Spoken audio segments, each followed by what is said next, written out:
There can be many facets by which we can contribute. Uh, of course, it is to do with the learning the tricks of the trade of EV, what it is and why it is better, making policies for that, uh, doing our own internal research, that what suits us and what should be made for us, not that whatever others do and they dump on us. Sometimes a very low CG car with low framework is not good in India because it will hit the roadblock or a barrier very, very easily.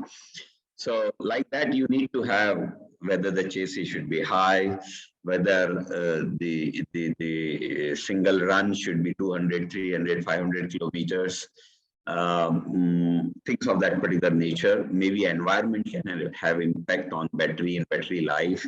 So my opinion would be the most important, in my opinion, in this new tech happens to be battery technology, not the motor, not the chassis, not the body, not the features. The electronic features are also heavily embedded into these cars, but those are fairly standardized now, that they can measure the speed and relative speeds and auto braking and auto collision avoidance and getting navigation guidance from GPS, radars, whatever it may be.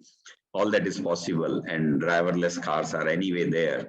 So and what I'm possibly presuming is, if batteries can reach at some point where the battery lives are significant, battery costs are less, which may be helium neon, or which may be hydrogen, or which may be solar, or which may be anything which it develops while it's flying on the road. Everything is possible, or a combination of all of them.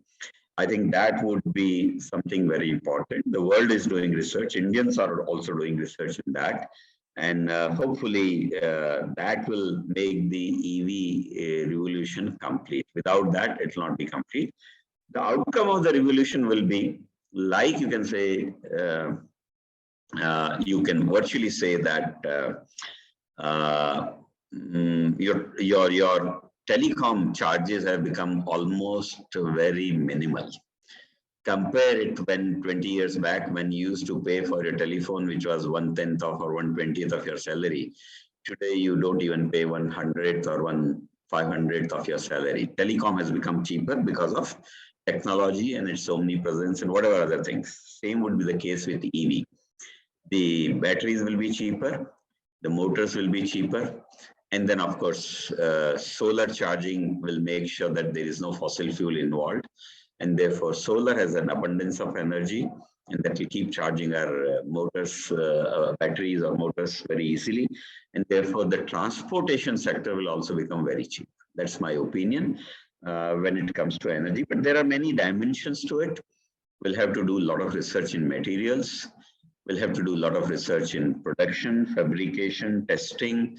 Government will have to come out with a lot of incentives, tax benefits,